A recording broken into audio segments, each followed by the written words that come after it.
Il y a longtemps, j'ai entendu quelqu'un dire que si tu ne sais pas encore quelle est ta mission de vie, ta raison d'être, ta priorité numéro un en ce moment devrait être de découvrir quelle est cette raison d'être. Pourquoi?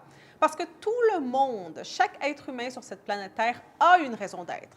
Je crois beaucoup que nous sommes les créateurs de notre destin, mais s'il y a une chose que je sais, c'est que oui, nous créons notre destin, mais nous avons une mission à vivre, une mission à réaliser durant le temps que nous sommes ici sur Terre.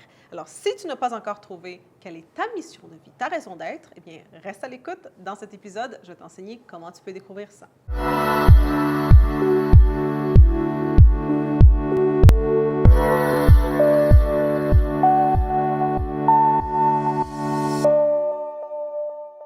Une mission de vie, une raison d'être, c'est quelque chose qui va te permettre de, premièrement, sentir que ce que tu fais dans ce monde a une signifiance, n'est-ce pas? Que ce que tu fais dans ce monde est important, mais aussi c'est la façon de contribuer, c'est la façon comment nous contribuons en tant qu'être humain dans ce monde. Si tu es arrivé dans ce monde, si tu as incarné ce corps, c'est parce que tu es ici pour apporter quelque chose à ce monde qui n'était pas encore là avant que toi tu arrives. Et je veux que tu comprennes ça.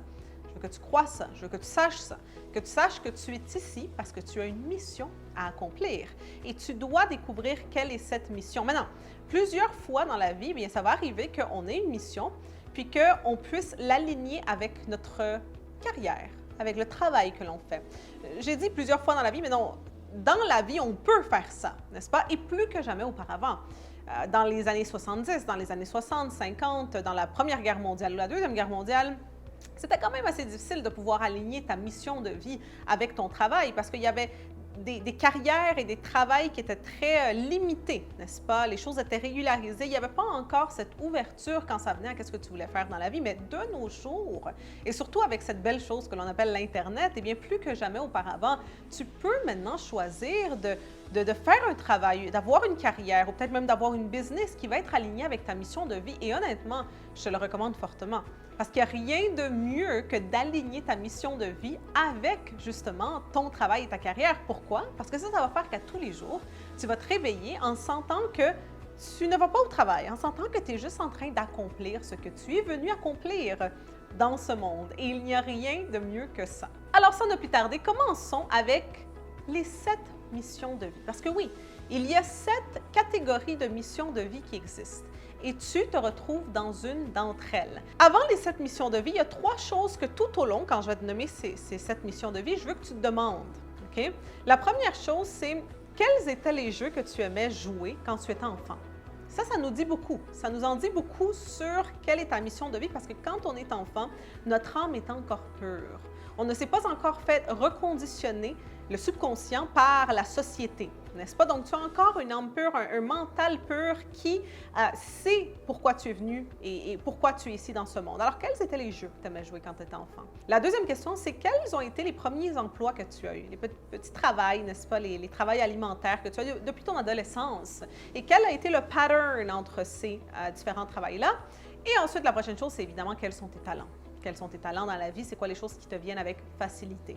La première mission de vie, la première catégorie de mission de vie qui existe, c'est la catégorie de guérir. Tu es un guérisseur ou une guérisseuse. Cette catégorie, eh bien, dans cette catégorie, si tu te sens dans cette catégorie, c'est parce que quand tu étais enfant, peut-être tu aimais ça jouer à la docteure, au docteur, à l'infirmier. Tu aimais ça guérir. Si ta maman se sentait mal, tu allais lui porter une petite tasse de tisane, tu lui faisais un petit massage. Tu voulais guérir les gens autour de toi, n'est-ce pas? Tu avais ce désir de guérir. Maintenant, dans cette catégorie, bien, il y a plusieurs, évidemment, travails que tu peux faire. Être docteur, être infirmière, même guérisseur spirituel. C'est quelque chose que tu peux définitivement faire de nos jours surtout. Alors, il y a beaucoup de différents travails, de différentes carrières qui sont associées avec ça, mais demande-toi, est-ce que tu te trouves dans la catégorie des guérisseurs, des guérisseuses? La deuxième catégorie, c'est la catégorie du protecteur, de la protection. Donc, peut-être que depuis que tu es enfant, tu aimes protéger les gens autour de toi. Peut-être que tu étais toujours le protecteur de tes frères et sœurs.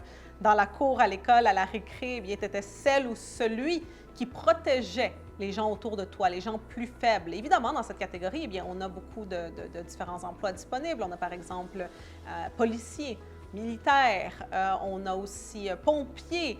Donc, il y a plusieurs façons de pouvoir protéger. Donc, essaye de voir si tu sens que tu es dans cette catégorie-là, comment est-ce que tu peux vivre une vie alignée avec cette mission en faisant une carrière qui est alignée avec cette mission-là. La prochaine catégorie, c'est la catégorie d'inspirer. Donc, peut-être quand tu étais enfant, tu étais un enfant très inspirant. Tu étais drôle, tu aimais divertir les gens aussi, tu étais très extroverti peut-être, et tu aimais faire des spectacles devant les gens ou tu aimais raconter des histoires. Peut-être à l'école, c'était aussi comme ça. Peut-être lors de ton adolescence, tous tes amis te demandaient toujours des conseils et tu étais inspirant, tu parlais devant les gens. Alors, tu es quelqu'un qui est inspirant. Très souvent, les personnes qui sont dans cette catégorie-là sont des personnes qui ont vécu des choses difficiles dans la vie, n'est-ce pas? Ont une histoire à raconter, une histoire inspirante, justement, à raconter. Alors ça serait la prochaine catégorie. Et regarde, dans cette catégorie, qu'est-ce que tu peux faire? Donc, dans cette catégorie, il y a par exemple conférencier, il y a par exemple même chanteur, chanteuse, acteur, actrice. Parfois, c'est des personnes, des gens qui peuvent être inspirants, n'est-ce pas, dans cette catégorie-là. Alors, essaye de voir qu'est-ce qui se trouve dans cette catégorie. La prochaine catégorie serait la catégorie de nourrir. Donc, tu es quelqu'un qui aime nourrir les gens autour de toi, non seulement les gens, mais la terre aussi. Donc, peut-être que tu veux travailler dans l'agriculture. Mais ça peut être aussi, par exemple, tu veux être chef, tu veux nourrir. Et peut-être que quand tu étais enfant, tu aimais ça nourrir les gens autour de toi. Donc, tu aimais ça préparer des repas pour les personnes. Peut-être que quand tu étais adolescente, tu étais toujours le genre de personne à préparer des repas chauds pour les sans-abri. Donc, tu aimes nourrir les gens. Peut-être que tu aimes jardiner aussi. Donc, ça fait partie de nourrir. Tu nourris la terre, tu prends soin de la terre, du corps humain, mais aussi la mère terre. Alors, ça, c'est une autre catégorie aussi qui est très importante. La prochaine catégorie de raison d'être, de mission de vie, c'est créer. Donc, ta mission de vie, ta raison d'être est de créer quelque chose. Donc, tu es un être créatif. Peut-être tu veux travailler dans l'architecture, peut-être que tu veux créer de l'art aussi, créer des histoires, créer des films, tu veux créer des livres, tu es dans la création. Et évidemment, un bon signe que tu trouves dans cette catégorie-là serait que depuis que tu es enfant, tu es dans ce mode de création-là, n'est-ce pas? Tu as toujours été quelqu'un qui aimait créer beaucoup, tu faisais des dessins, de la peinture peut-être, ou tu crées de la musique avec des instruments, donc tu es dans la création.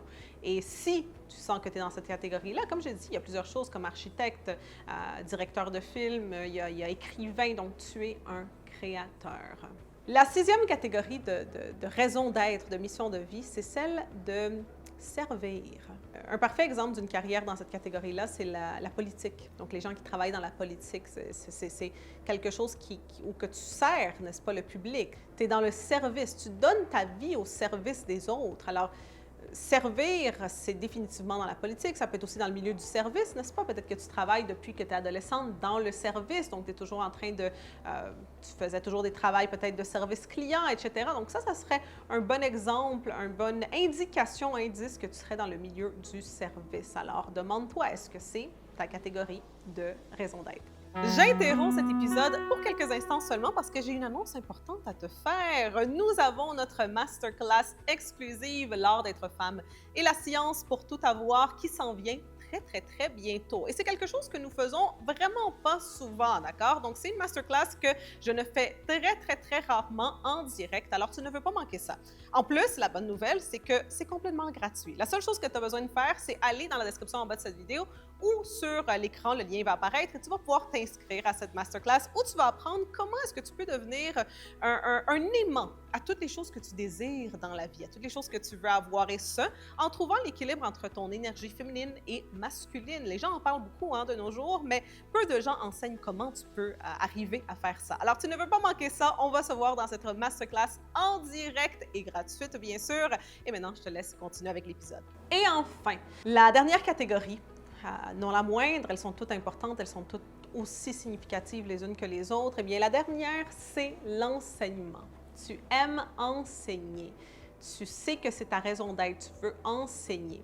Et peut-être que depuis que tu es enfant, eh bien, tu enseignes. Peut-être que tu étais le genre d'enfant qui aimait ça, enseigner des choses, faire avec des amis imaginaires ou avec tes poupées, tu les assoyais comme s'ils étaient dans une classe et tu jouais à la professeure ou au professeur.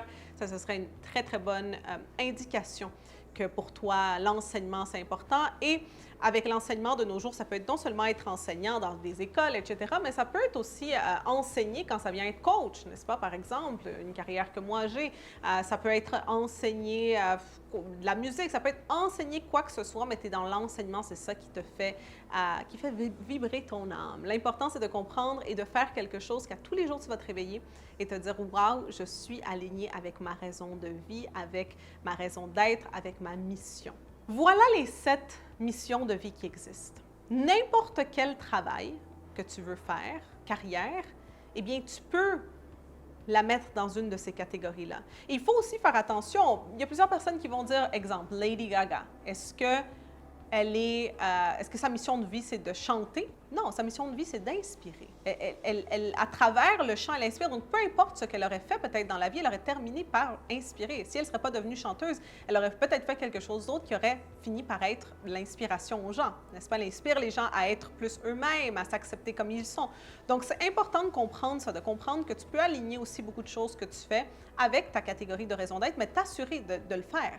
Parce que sinon, il n'y a rien de pire dans la vie que de passer sa vie à ne pas vivre sa mission. Et tu vas le sentir au fond de toi. Tu le sens quand tu n'es pas aligné avec ta raison d'être, avec ta mission de vie. Ça se sent à l'intérieur de soi. Tu sens que tu n'es pas sur le bon chemin. Et donc, c'est important de s'arrêter et de se dire, OK, comment est-ce que je peux faire pour vivre une vie plus alignée avec ma mission de vie? C'est très, très, très important. Et une autre chose que je rajouterais, c'est un moment dans la vie de tout le monde où que les gens sentent qu'ils sont en train de vivre toutes ces missions de vie à la fois, c'est quand ils ont un enfant. Donc, c'est pour ça que beaucoup de personnes vont croire qu'avoir un enfant ou que leur enfant, c'est leur mission de vie, c'est leur raison d'être. Je suis sûre que tu as déjà entendu ça, n'est-ce pas? Quelqu'un qui va dire « Mon enfant, c'est ma raison d'être, c'est ma raison d'être ici dans ce monde. » C'est faux. C'est faux parce qu'éventuellement, l'enfant va s'en aller, va grandir et là, tu vas te retrouver sans raison d'être, sans mission de vie. Donc, c'est pour ça que c'est important que tu aille chercher ta propre mission de vie à toi, mais c'est normal que quand tu as un enfant, surtout quand il est petit, il grandit, tu es en train de vivre toutes les catégories de mission, n'est-ce pas, de vie. Tu protèges, tu inspires, tu enseignes, tu sers, tu nourris, n'est-ce pas, tu es en train de tout faire, donc ça te fait sentir comme si c'est vraiment ta mission de vie, mais il faut faire attention avec ça. C'est pas comme ça, parce qu'éventuellement, cet enfant-là va voler de ses propres ailes, va s'en aller, et c'est complètement normal, ça fait partie de la nature de la vie. Alors voilà ce que je voulais partager avec toi aujourd'hui.